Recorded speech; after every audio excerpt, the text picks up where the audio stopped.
Entonces, bueno, vamos a orar y entramos con la enseñanza. Señor Dios Padre Eterno, estamos agradecidos contigo por la vida que nos has regalado, por el tiempo que nos permites de conocernos un poco más, de compartir juntos. Ayúdanos ahora en el estudio de tu palabra, Señor, y que todo lo que hagamos te glorifique. Oramos en los méritos de tu Hijo amado Cristo Jesús. Amén.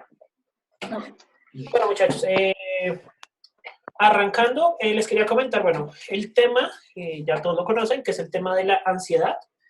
Creo que no soy la mejor persona para hablar del tema, porque suelo ser extremadamente ansioso, ¿sí? Suelo ser muy, muy ansioso o me preocupa a veces mucho por encontrar resultados rápidos a cada situación, a cada problema, pero pues el Señor me da la oportunidad de estudiar su palabra para analizar mucho con respecto a este tema de la ansiedad. Ahora, con respecto a la ansiedad y la preocupación, yo no sé si a ustedes les pase lo mismo que a mí, pero yo tengo un trauma infantil de una película que yo vi cuando era niño y ese va a ser el título de la reunión. No como tal la película, bueno, del estudio. No como tal la película, sino algo que ocurre en la película como tal. La película es El Rey León. No sé si la han visto. ¿Sí? ¿Sí? ¿Alguien? ¿Nadie ha visto El Rey León acá? ¿Quién, mejor dicho, quien no haya visto El Rey León, que levante su mano? Porque no tiene infancia. O sea, eso es un delito, ¿no? No haberse visto El Rey León. En El Rey León es una historia, si ustedes la analizan muy bien, es una historia muy triste. O sea, realmente es una historia muy triste lo que le pasa al protagonista que se llama Simba. Si no han visto El Rey León, a Simba le matan el papá y le echan la culpa a él. Y Simba se va preocupado a un lugar y se encuentra con un par de personajes que le dicen una frase que cuando a mí me dicen preocupación, yo pienso en esa frase, que es Hakuna Matata. ¿Listo? Esa es la frase o es el título de la reunión. Investigué qué significaba Hakuna Matata, como para evitar que de pronto sea por allá una invocación o algo así. Y Hakuna Matata es una palabra que en Swahili significa no hay problemas. Y actualmente lo utilizan en Zanzíbar, Tanzania y Kenia, y es como un decir todo está bien. O sea, cuando hay un problema, cuando le quieren decir a alguien, relájese, cálmese, lo que nosotros acá diríamos relajen, cójala suave, allá dicen Hakuna Matata, o sea, es una frase que aún se utiliza. Entonces, vamos a partir de ahí. De Hakuna Matata es el título de la reunión y ya vamos a ver por qué o por qué elegí esta palabra que es más fácil de recordar para que siempre que tengan un problema se acuerden de Hakuna Matata y se acuerden o vuelvan a este estudio. Vamos a hablar sobre la ansiedad. La ansiedad es una preocupación patológica, es decir, suele ser llamada por los médicos, o sea, la ansiedad extrema, o bueno, es que la ansiedad de por sí es un problema, pero ya lo llaman como un asunto médico. Es una preocupación a niveles que te puede enfermar. Voy a leer acá una definición. Si voy muy rápido me interrumpen, tranquis. Entonces dice acá, la ansiedad puede ser normal en situaciones estresantes, como hablar en público o realizar una prueba. La ansiedad es solo un indicador de una enfermedad subyacente cuando los sentimientos se vuelven excesivos en todo momento e interfieren con la vida cotidiana. Preocupación, miedos intensos o excesivos, continuos, anticipaciones cotidianas. Es posible que produzca taquicardia, respiración agitada, sudoración y sensación de cansancio. Entonces, ¿cómo saber si podemos tener ansiedad? Porque nos preocupamos más de lo que deberíamos con respecto a algo, porque hacemos las cosas y nos cansamos. No cansancio normal, sino como, por ejemplo, hablar con una persona y estar tan estresado de esa conversación que al final uno tiene un cansancio, una sudoración excesiva. Suele ser considerado un estrés excesivo y sobre todo suele estar relacionado con situaciones. ¿Listo? Ahí podemos separar la ansiedad de un problema médico real. No soy médico, la enfermera es Erika. Ella nos puede dar más. Pero, por ejemplo, la ansiedad responde a situaciones, responde a eventos. ¿Sí? No es natural. Por ejemplo, si ustedes tienen problemas respiratorios todo el tiempo, eso no es ansiedad. Eso puede ser asma o puede ser algún otro problema de salud. Si ustedes tienen sudoración excesiva, aunque estén relajados, eso también es otro problema de salud. ¿Sí? Es cuando ocurre un evento que dispara esa ansiedad. Por ejemplo, que les digan, te vamos a echar del trabajo.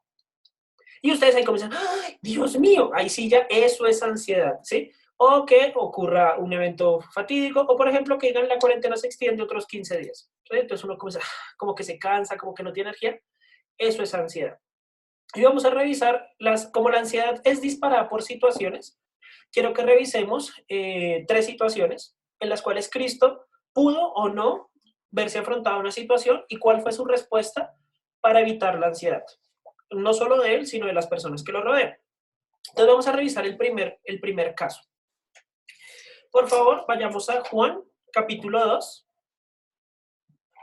Todos vamos a Juan, capítulo 2.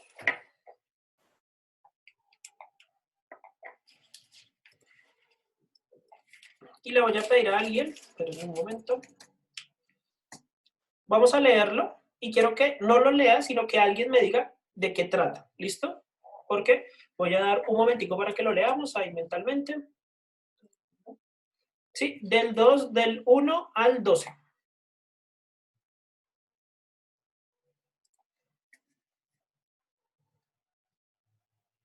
Si alguien no tiene Biblia, me avisa y comparto pantalla aquí con un texto bíblico.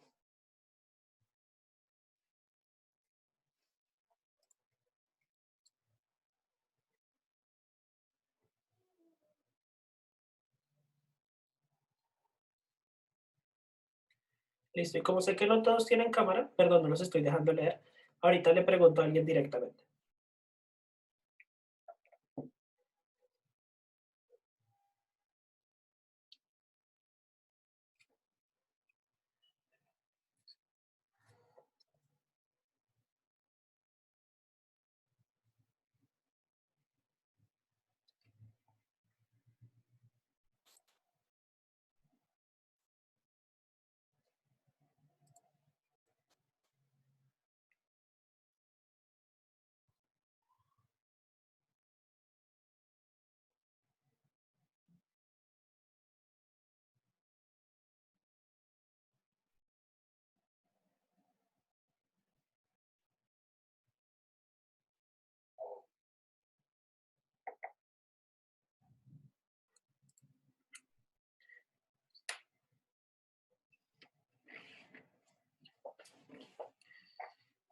Bueno, listo, entonces le voy a preguntar a Ojo.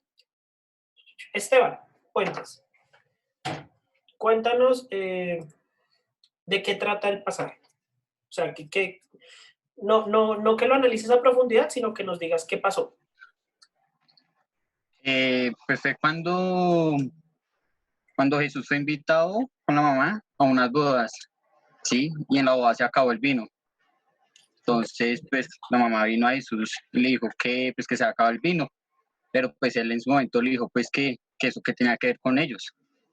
Entonces ahí pues vemos que pues Jesús les dijo a ellos que echaran agua en las tinacas que tenían ahí, en las canecas, y que pues fueron y lo llevaron como al sirviente, al señor que prueba el vino y pues él se sorprendió porque pues era un vino, pues el mejor vino que tenían ahí en la boda, como tal. Entonces eso fue lo que sucedió en ese momento.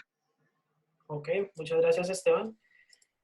Lo que pasa, bueno, las bodas judías son o eran un evento muy diferente a las bodas actuales. Los matrimonios actuales, la ceremonia y el evento como tal dura máximo una tarde, ¿sí? Y si hay recepción y hay algo más, durará una tarde extendida hasta la noche, y si hacen fiesta, durará hasta la madrugada. O sea, máximo son como 12 horas de evento.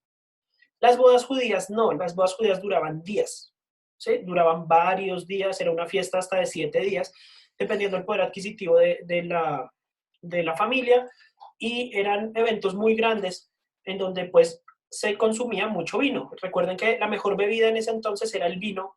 Por muchas cosas el vino era la mejor opción, no solamente porque emborrachara, sino que a nivel de sabor y salubridad era muy bueno para ellos. Recuerden, ellos no habían descubierto como tal la facilidad de refinar el azúcar, entonces era una vida sin dulce.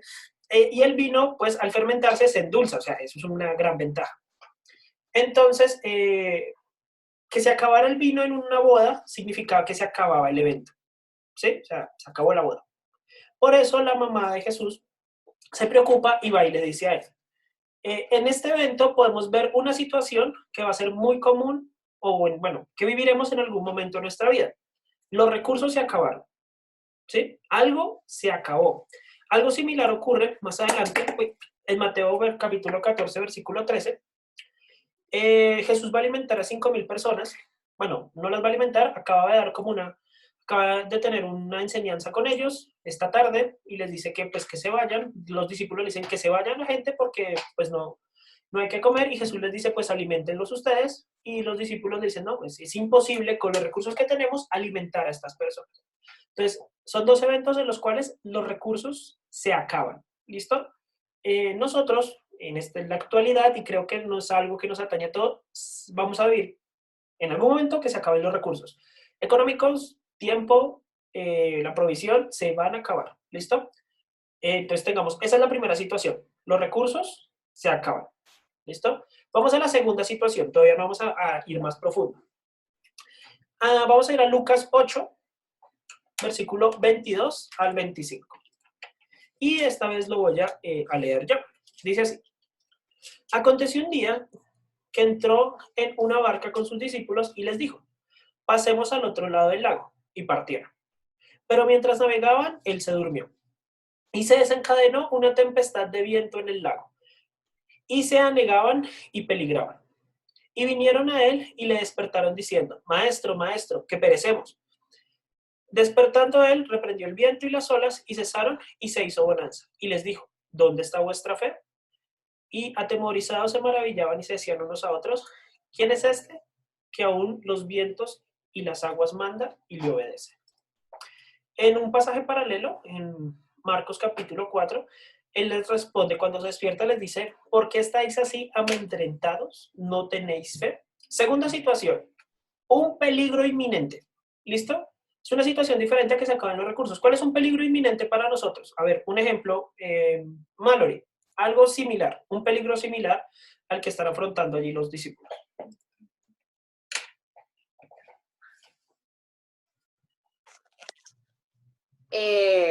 Bueno, la verdad en este momento no se me ocurre ninguno. O sea, pensaría que algo similar a un caso de muerte, una enfermedad terminal puede ser, o una noticia que te llega de repente, algo que no esperabas.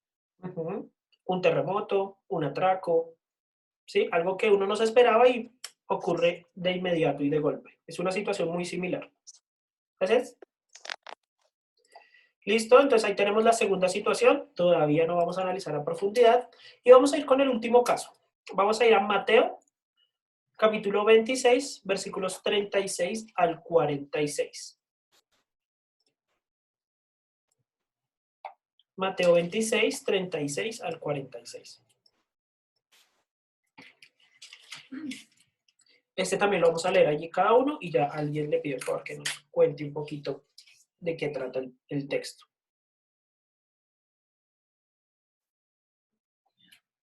Ahora puedes repetir la cita, por favor. La cita es Mateo, capítulo 26, versículos 36 al 46. Gracias. Con gusto.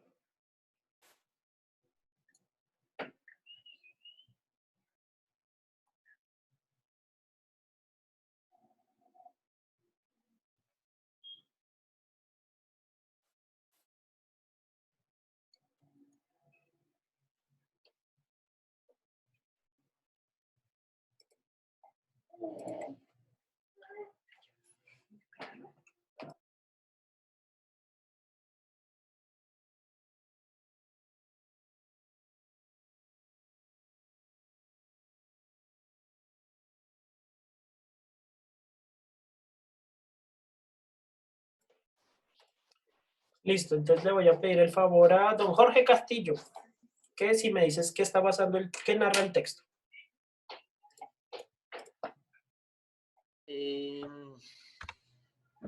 Espérame, es que está un poquito oscurito. Y bueno, aquí está narrando la oración o el ruego de Cristo en el monte de Getsemaní al Padre por alguna otra opción de que el Señor no le permitiera pasar a Jesús por la cruz. Entonces, reúne a sus discípulos, pero adicional a ello llama a su círculo más cercano, por así decirlo, que eran Pedro, Juan y Jacobo, para que lo acompañaran a orar y pudieran ser de ánimo para él en este momento que afrontaría. Ok, muchas gracias. Esta es la tercera situación, es como la más dura, el capítulo más oscuro en la historia de Cristo, en el sentido de que él siente mucha tristeza.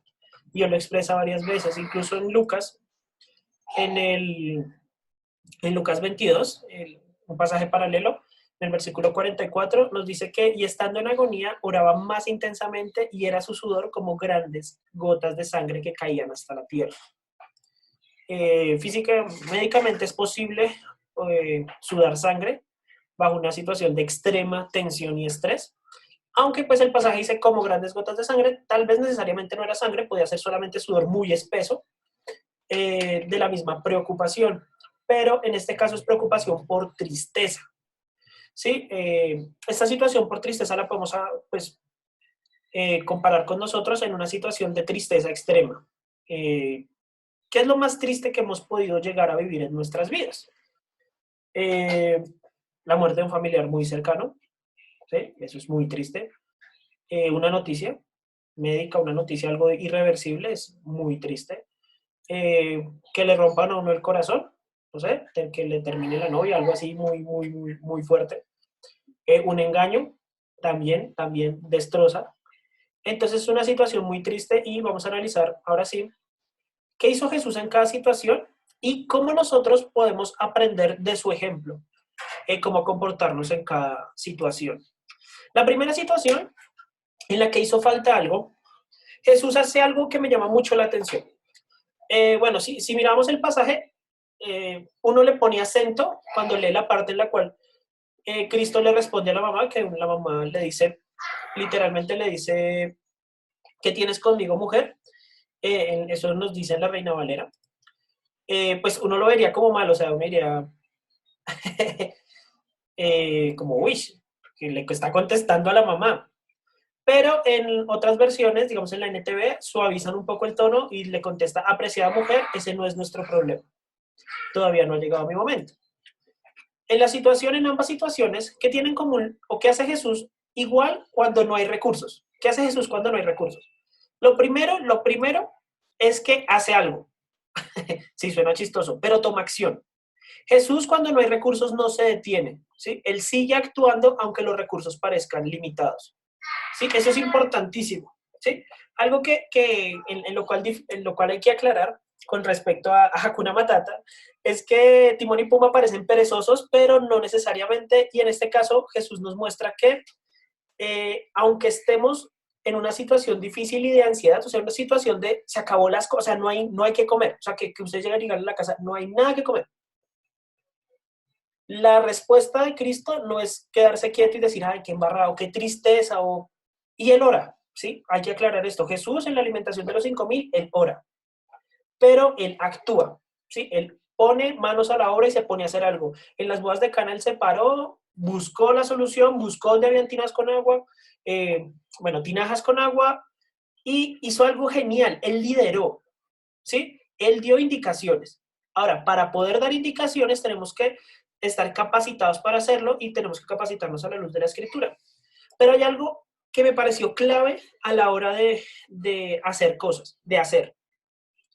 Y que el mismo Jesús lo hacía. ¿Ustedes creen que Jesús necesitaba ayuda para llenar las tinajas con agua? O sea, ¿él necesitaba ayuda de llenar los cántaros con agua? No. ¿Ustedes creen que Jesús necesitaba ayuda en la repartición de la comida? No, si Cristo hubiera querido, les hubiera podido decir a todas las personas que están en el campo, les dice, acuéstense, cierren los ojos, ábranlos y al abrirlos todos tienen comida. Eso lo hubiera podido haber hecho Cristo, ¿sí? Pero Él hizo algo que nos muestra a nosotros que aún Dios delega, ¿sí? Dios delegó responsabilidades en las personas que lo rodeaban. Y a veces nosotros nos llenamos de estrés y de ansiedad porque no delegamos. ¿Listo? Entonces, cuando no hay recursos, tenemos que actuar, tenemos que obrar, tenemos que liderar, buscar la solución, no detenernos, pero tenemos que aprender a delegar. Porque si no delegamos, nos vamos a sentir como que estamos haciendo todo, nos vamos a enfermar y no vamos a terminar no haciendo nada. ¿Sí? Independientemente cuál sea la cosa que nos toque hacer, siempre hay algo que podamos delegar. Entonces, por ejemplo, supongamos que estamos en la casa, somos los mayores, no hay que comer. Y la persona con la que vivimos no puede trabajar, no le podemos delegar nada. Listo, podemos orar con esa persona y decirle, te delego que ores mientras yo me voy a buscar al Señor. Te delego que ores para que el Señor me ayude en la labor que estoy haciendo. Siempre delegar. Si Cristo delegaba siendo omnipotente, ¿cómo no vamos a delegar nosotros que no somos ni medio potentes? O sea, no, ni potencia tenemos. ¿Listo? Entonces, esa es la primera clave en la primera situación. Ahora, en la segunda situación, cuando ocurren cosas inesperadas que ponen en peligro tal vez nuestras vidas.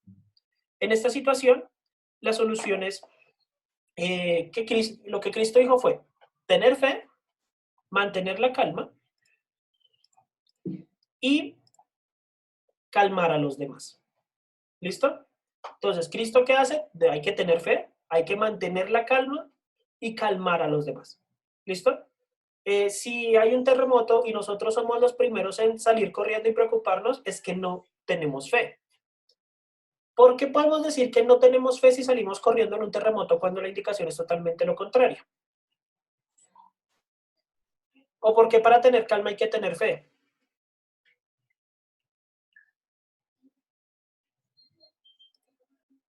¿No? ¿Nadie? Bueno, entonces toca como siempre. Santi, ¿por qué para tener calma, Santiago Tarazona, por qué para tener calma hay que tener fe? Yo pienso que para poder tener calma hay que tener fe porque debemos creer en lo que ya se nos ha dicho antes. Digamos, en la situación del terremoto, todo eso ya ha sido planeado, ya se ha llevado un cierto normas, porque se sabe que es lo mejor. Y si yo tengo fe, si yo creo en eso, pues hago lo que me dicen ellos. ¿Ok? ¿Quién controla el planeta cuando está temblando? Dios. ¿Ok? ¿Quién controla el planeta cuando no está temblando? Dios. Dios. Lo que hay que entender, por eso es necesaria la fe para mantener la calma, porque cuando no creemos que lo que está pasando es porque Dios lo quiere así, nos desesperamos y empezamos a actuar de forma incoherente. Forma incoherente es alzarle la voz al maestro, en este caso, faltarle respeto a los demás, no desesperarnos, llorar, estar tristes, vomitar, lo que sea que nos pase cuando estamos muy ansiosos. Hasta hay gente que se desmaya de la misma ansiedad, ¿sí? Eso es no tener fe porque no comprendemos que quien tiene el control de las cosas es Dios, independientemente de cuál sea la noticia. Si en algún momento se nos llegan a aparecer 15 ladrones a robarnos, es porque Dios lo permitió, ¿sí? Y por más de que nos dé un ataque de ansiedad o nos desesperemos, tenemos que confiar que el Señor nos puede llevar adelante. Y aún si todo sale mal, es la parte del plan de Dios, ¿sí? A Dios no se le escapa nada. Bueno, entonces eso es importante cuando el evento es fortuito y es algo que no podemos controlar. Ahora vamos con el último caso y es la oración en Getsemaní, un caso de mucha tristeza. Lo primero, analizando el pasaje, es que en este caso es un caso en el cual no hay nada que hacer, o sea, no importa lo que obremos, digamos, por ejemplo, si se murió un familiar, no importa lo que hagamos, la situación no va a cambiar. ¿Sí? Si ya la pérdida fue fuerte, no importa lo que hagamos, la situación no va a cambiar. ¿Y Cristo qué hizo en una situación así de extrema tristeza? Él oró. Y oró mucho. Esa es la situación en la cual más oró. ¿Sí? En la situación de las que estamos revisando, en esta situación que puede generar ansiedad, que es de extrema tristeza, Cristo ora 3 veces. Pero algo que me llama muchísimo, muchísimo la atención, así como el detalle de delegar, es el hecho de que Cristo, siendo Dios, compartió su tristeza. Él no se fue solo a orar. Y una de las conductas más peligrosas cuando estamos tristes es aislarnos. Y él incluso a sus discípulos les dice, espérenme, encuentro el pasaje, les dice en Mateo 26, les dice lo siguiente. Les dice en el versículo 38, mi alma está muy triste hasta la muerte. Quedaos aquí y velad conmigo. Cristo compartió su tristeza con sus discípulos, la expresó y se abrió con ellos en lo triste que estaba, en su tristeza tan grande que tenía. Nosotros a veces nos creemos muy fuertes o no queremos hacer el oso o no queremos preocupar a nadie. Digamos, a mí me pasa, yo a veces digo, estoy mal, pero no le digo a nadie porque no los quiero preocupar. O sea, yo saldré adelante con esto. Y no, Cristo nos muestra que no es así. La tristeza se debe compartir. Así como cuando el estrés se tiene que compartir las actividades para poderlas delegar, es importantísimo compartir la tristeza con alguien, porque si no, nos vamos a empezar a hundir nosotros mismos en tristeza y vamos a pasar de ansiedad a depresión y vamos a creer que no hay salida. ¿Listo? Ahora, algo genial de Cristo que nos muestra acá es que podemos orar, podemos tomarnos un tiempo para orar, compartir la tristeza, pero la clave para superar esto es seguir adelante. Cristo siguió adelante, la oración la terminaba diciendo, pero no se haga mi voluntad, sino la tuya. Y si seguimos leyendo el pasaje, vemos que Cristo, aún con todo, o sea, hay que entender que Cristo sabía todo lo que iba a pasar a continuación. Lo conocía, ¿sí? Y en su estado de divinidad podía ver hasta la persona que le iba a escupir, hasta la persona que lo iba a golpear, ¿sí? Él podía ver todo eso, el menosprecio. Podía tener un anticipo de lo que se iba a sentir en la separación con Dios. ¿Sí? Esa separación, esa parte más dura para él. Y aún así, sabiendo que el resultado era negativo, si lo miramos desde nuestro punto de vista, él confió en que el plan del Señor, después de todo eso horrible, iba a venir para gloria y él siguió adelante. Entonces, en el caso de extrema tristeza, podemos tomarnos un tiempo para orar, para compartir la tristeza con las demás personas, pero confiando que se está haciendo la voluntad de Dios, debemos seguir adelante. Algo que tenemos en común en las tres cosas, en los tres casos de ansiedad, es que no nos debemos detener. La ansiedad no nos debe frenar. Si se fijan en cualquiera de los tres casos, la situación de ansiedad nos puede coger y atraparnos y dejarnos ahí quieticos. Y prácticamente ese es el propósito de Satanás cuando genera un evento de ansiedad, de que nos olvidemos de Dios y nos detengamos. Supongamos que tenemos un ministerio, un pastor que esté pastoreando una iglesia, un misionero, o alguien que esté haciendo bien las cosas en su trabajo. Si ocurre una situación de ansiedad, el propósito va a ser que se detenga. Pero la solución contra la ansiedad, en común en todas, es, aunque podamos tomarnos un tiempo para orar y reposar en el Señor, hay que seguir. Llega un momento en el cual hay que seguir adelante. La ansiedad no nos debe detener. Por eso es tan interesante y por eso lo quería asociar mucho con el Hakuna Matata. Porque independientemente de la situación en la que estemos, no tenemos que preocuparnos, porque el Señor tiene control de todas las cosas, y debemos ser felices en lo que el Señor ha dispuesto para nosotros y seguir adelante. Continuar en el camino que el Señor nos ha puesto. No tenemos el control de ninguna de las situaciones que nos rodean. Existe algo que se llama la ilusión del control. Nosotros como seres humanos nos fascina creer que tenemos el control de las cosas. Y todo es una probabilidad. Nosotros decimos, bueno, yo mañana me levanto en la mañana porque es muy probable que así ocurra, pero si el Señor lo dispone, no nos levantamos, podemos fallecer. Incluso podemos fallecer, hay muerte espontánea, que son infartos que le dan a personas que no tenían registro previo de enfermedades. O sea, hay gente que se muere sin advertencia porque sí, son casos muy, muy extraños, pero ocurren. Hay personas que, había un caso que me llamó mucho la atención, un señor probando un arma en la antigüedad, le disparó un árbol, ¿sí? ¡Pum! Disparó el árbol con esa arma. Más adelante, mucho más adelante, el árbol creció y él necesitaba quitar el árbol de su casa y cogió y, como no lo podía cortar con el hacha, le puso dinamita al tronco, explotó el tronco y la bala salió y lo mató. Y ese evento, la diferencia son como 20 o 30 años de diferencia entre que la bala, él mismo metió la bala ahí, a 30 años después, la bala lo asesinó. Su misma bala lo asesinó. Eso es muy, muy poco probable.